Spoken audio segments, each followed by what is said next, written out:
ઓમ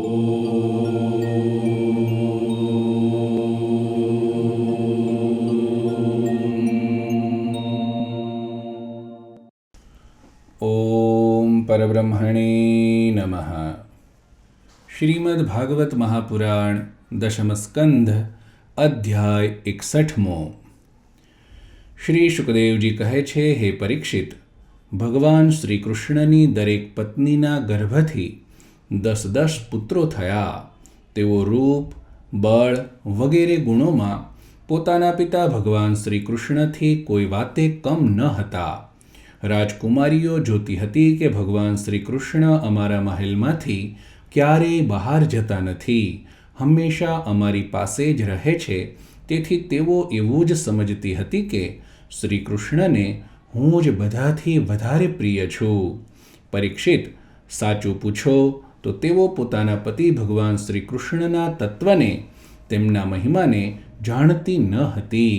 તે બધી કૃષ્ણની રાણીઓ પોતાના આત્માનંદમાં એક રસ સ્થિત ભગવાન શ્રી કૃષ્ણના કમળની કળી જેવા મુખારવિંદ, વિશાળ બાહુ, વિશાળ નેત્રો, પ્રેમભર્યું હાસ્ય, રસમયી દ્રષ્ટિ અને મધુર વાણીથી સ્વયં મોહિત રહેતી હતી. તે પોતાના શૃંગાર સંબંધી હાવભાવોથી તેમના મનને પોતાના તરફ આકર્ષિત કરવા સમર્થ ન થઈ શકી. તેઓ 16,000થી વધારે હતી. પોતાના મંદ મંદ હાસ્ય અને વાંકી દૃષ્ટિયુક્ત મનોહર ભવાના ઇશારાઓ વડે કામકળાથી ભરેલા પ્રેમબાણ ચલાવતી હતી, પરંતુ કોઈ પણ પ્રકારે ભગવાન શ્રી કૃષ્ણના મનને પ્રભાવિત કરવા અથવા જીતવા સમર્થ થઈ શકી નહીં. હે પરીક્ષિત, બ્રહ્મા વગેરે મોટા મોટા દેવતાઓ પણ ભગવાનના વાસ્તવિક સ્વરૂપને અથવા તેમની પ્રાપ્તિના માર્ગને જાણતા નથી. તે જ રમારમણ ભગવાન શ્રી કૃષ્ણને તે સ્ત્રીઓએ પતિરૂપે પ્રાપ્ત કર્યા હતા.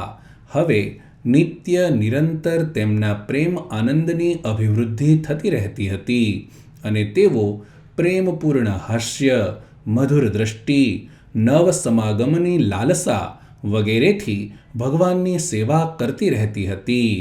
તે બધી પત્નીઓ પાસે તેમની સેવા કરવા માટે સેંકડો દાસીઓ હતી. તેમ છતાં જ્યારે તેમના મહેલમાં ભગવાન પધારતા ત્યારે તે પોતે આગળ જઈને આદરપૂર્વક તેમને લઈ આવતી, શ્રેષ્ઠ આસન પર બેસાડતી, ઉત્તમ સામગ્રીઓથી તેમની પૂજા કરતી, ચરણકમળ પખાળતી, પાન બનાવીને ખવડાવતી, ચરણ સેવા કરી તેમનો શ્રમ દૂર કરતી, ચામર ઢોળતી, અત્તર ચંદન વગેરે લગાડતી, શયન કરાવતી, સ્નાન કરાવતી, અનેક પ્રકારના ભોજન કરાવીને પોતાના હાથે જ તમામ સેવા કરતી હતી. હે પરીક્ષિત, મેં કહ્યું છે કે ભગવાન શ્રી કૃષ્ણની દરેક પત્નીને 10 પુત્રો હતા. તે રાણીઓમાં 8 પટરાણીઓ હતી, જેમના લગ્નોનું વર્ણન હું પહેલાં કરી ચૂક્યો છું. હવે તેમના પ્રદ્યુમ્ન વગેરે પુત્રોનું વર્ણન કરું છું. રૂક્મિણીજીને 10 પુત્રો થયા. પ્રદ્યુમ્ન, ચારુદેષ્ણ, સુદેષ્ણ, પરાક્રમી ચારુદેહ, સુચારુ, ચારુગુપ્ત, ભદ્રચારુ, ચારુચંદ્ર, વિચારુ અને 10મો ચારુ. આ બધા પોતાના પિતા ભગવાન શ્રી કૃષ્ણથી કોઈ વાતમાં કમ ન હતા. સત્યભામાને પણ 10 પુત્રો હતા. ભાનુ, સુભાનુ, સ્વરભાનુ, પ્રભાનુ, ભાનુમાન, ચંદ્રભાનુ, બૃહદભાનુ, અતિભાનુ, શ્રીભાનુ અને પ્રતિભાનુ. જાંબવતીને પણ સાંબ વગેરે 10 પુત્રો હતા.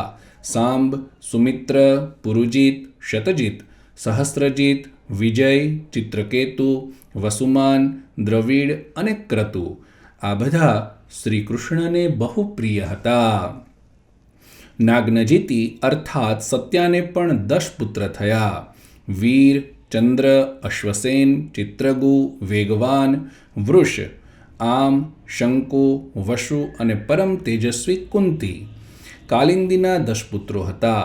શ્રુત, કવિ, વૃષ, વીર, સુબાહુ, ભદ્ર, શાંતિ, દર્શ, પૂર્ણમાસ અને બધાથી નાનો સોમક. મદ્રદેશની રાજકુમારી લક્ષ્મણાને પ્રઘોષ, ગાત્રવાન, સિંહ, બલ, પ્રબલ, ઉર્ધ્વગ, મહાશક્તિ, સહ, ઓજ અને અપરાજિત નામના 10 પુત્રો હતા. મિત્ર વૃંદાના પુત્ર હતા વ્રેક, હર્ષ, અનિલ, ગૃધ્ર, વર્ધન, અન્નાદ, મહાશ, પાવન, વન્હી અને ક્ષુધિ.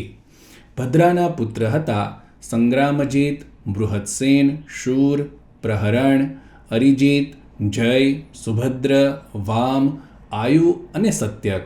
આ પટરાણીઓ સિવાય ભગવાનની રોહિણી વગેરે 16,100 બીજી પણ રાણીઓ હતી. તેમના દીપ્તિમાન અને તામ્રતપ્ત વગેરે 10 પુત્રો થયા.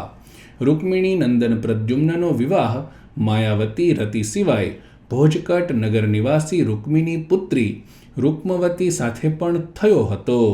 તે રૂક્મવતીથી પરમ બળવાન અનિરુદ્ધનો જન્મ થયો હતો. પરીક્ષિત, શ્રીકૃષ્ણના પુત્રોની માતાઓ જ 16,000થી વધારે હતી. તેથી તેમના પુત્ર પૌત્રોની સંખ્યા કરોડો સુધી પહોંચી ગઈ. રાજા પરીક્ષિતે પૂછ્યું, હે પરમ જ્ઞાની મુનીશ્વર, ભગવાન શ્રીકૃષ્ણે રણભૂમિમાં રૂક્મીનો ભારે તિરસ્કાર કર્યો હતો.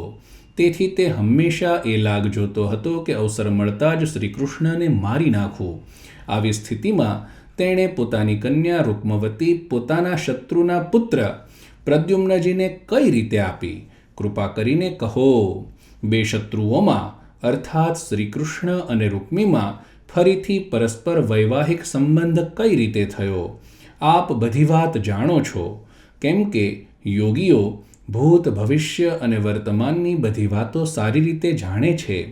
તેઓ ઇન્દ્રિયોથી ન જાણી શકાય તેવું દૂર રહેલું તથા જેની વચ્ચે બીજી વસ્તુ રહેલી હોય તેવું પણ જાણી શકે છે.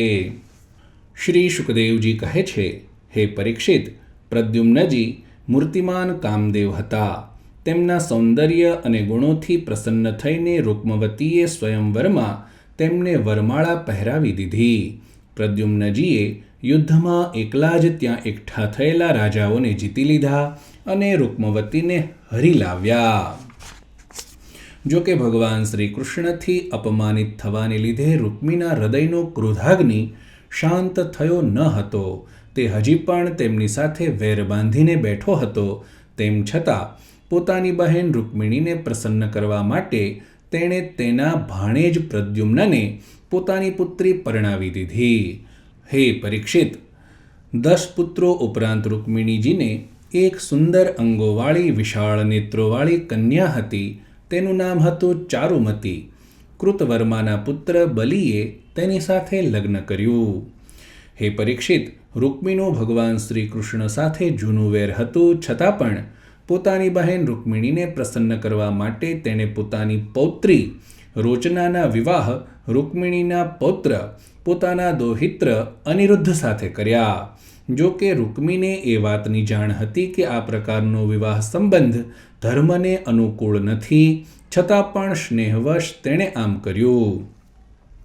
પરીક્ષિત, અનિરુદ્ધના લગ્નોત્સવમાં ભાગ લેવા માટે ભગવાન શ્રી કૃષ્ણ, બલરામજી, રૂક્મિણીજી, પ્રદ્યુમ્ન, સાંબ વગેરે દ્વારકાવાસી ભોજકટ નગર પધાર્યા. જ્યારે વિવાહોત્સવ નિર્વિઘ્ને સમાપ્ત થઈ ગયો ત્યારે કલિંગ, નરેશ વગેરે અભિમાની રાજાઓએ રૂક્મીને કહ્યું કે તમે બલરામજીને પાસાની રમતમાં જીતી લો. રાજન, બલરામજી પાસા નાખવાનું તો જાણતા નથી, પરંતુ તેમને તે રમતનું વ્યસન છે. તે લોકોના બહેકાવાથી રૂક્મીએ બલરામજીને બોલાવ્યા અને સ્વયં તેમની સાથે ચોસર રમવા બેઠો. બલરામજીએ પહેલા 100, પછી 1000 અને ત્યાર પછી 10,000 મોહરોનો દાવ લગાવ્યો. તે દાવ રૂક્મી જીતી ગયો. રૂક્મીની જીત થવાથી કલિંગ નરેશ દાંત દેખાડીને ખૂબ મોટેથી બલદેવની હાંસી ઉડાવવા લાગ્યો. બલરામજી તે હાંસીને સહી ન શક્યા અને થોડા ક્રોધિત થયા. ત્યાર પછી રૂક્મીએ 1,00,000 મોહરોનો દાવ લગાડ્યો. તે બલરામજી જીતી ગયા, પરંતુ રૂક્મી કપટનો આશ્રય કરીને કહેવા લાગ્યો કે આ દાવ હું જીત્યો છું. આથી બલરામજી ક્રોધથી ખળભળી ઉઠ્યા. તેમના હૃદયમાં ક્રોધની ભરતી આવી. તેમના નેત્રો સ્વાભાવિક રીતે જ લાલ હતા અને વળી ક્રોધથી વધારે લાલચોળ થઈ ગયા. હવે તેમણે 10 કરોડ મોહરોનો દાવ મૂક્યો. આ વખતે પણ દ્યુત નિયમ પ્રમાણે બલરામજી દાવ જીતી ગયા, પરંતુ રૂકમીએ કપટ કરીને કહ્યું, હું જીત્યો છું. આ વિષયના નિષ્ણાત કલિંગ નરેશ વગેરે સભાસદો આનો નિર્ણય કરે. તે સમયે આકાશવાણીએ કહ્યું, ધર્મ પ્રમાણે આ દાવ બલદેવજી જીત્યા છે. રૂકમીની વાત તદ્દન જુઠ્ઠી છે. એક તો રૂકમીના માથા પર મૃત્યુ નાચતું હતું, અને બીજું તેમના મિત્ર દુષ્ટ રાજાઓએ તેને ચઢાવી રાખ્યો હતો, તેથી તેણે આકાશવાણી ઉપર કોઈ ધ્યાન ન આપ્યું અને બલરામની ઠેકડી કરતો તેમને કહેવા લાગ્યો કે, બલરામજી, છેવટે તમે લોકો વન ભટકનારા ગોવાળ જ છો ને? તમે પાસા રમવાનું શું જાણો? પાસા અને બાણોથી તો માત્ર રાજાઓ જ રમી શકે છે, તમારા જેવા નહીં. રૂકમીના આ રીતે આક્ષેપ અને બીજા રાજાઓ દ્વારા ઉપહાસ કરવાથી બલરામજી ક્રોધથી લાલચોળ થઈ ગયા. તેમણે એક મુદગર ઉઠાવ્યો અને તે માંગલિક સભામાં જ રૂકમીને મારી નાખ્યો. પહેલા કલિંગ નરેશ દાંત દેખાડીને હસતો હતો. હવે રંગમાં ભંગ જોઈને તે ત્યાંથી ભાગ્યો, પરંતુ બલરામજીએ 10 ડગલામાં જ તેને પકડી લીધો અને ક્રોધપૂર્વક તેના દાંત તોડી નાખ્યા. બલરામજીએ પોતાના મુદગરના પ્રહારથી બીજા રાજાઓના પણ હાથ, પગ, સાથળો, માથા વગેરે તોડી ફોડી નાખ્યા. તે બધા રાજાઓ લોહીથી ખરડાયેલા ભયભીત થઈને ત્યાંથી ભાગી છૂટ્યા. હે પરીક્ષિત, ભગવાન શ્રી કૃષ્ણે એવું વિચારીને કે બલરામનું સમર્થન કરવાથી રૂકમિણીજી નારાજ થશે અને રૂકમીના વધને અયોગ્ય કહેવાથી બલરામજી નારાજ થશે, તેથી પોતાના સાળા રૂકમીનું મૃત્યુ બદલ તેમણે સારું ખોટું કંઈ પણ ન કહ્યું. ત્યાર પછી અનિરુદ્ધનું લગ્ન અને શત્રુનો વધ બંને પ્રયોજન સિદ્ધ થઈ જતા ભગવાનના આશ્રિત બલરામજી વગેરે યાદવો નવવિવાહિત કન્યા રોચનાની સાથે અનિરુદ્ધને શ્રેષ્ઠ રથમાં બેસાડી ભોજકટથી દ્વારકાપુરી આવ્યા.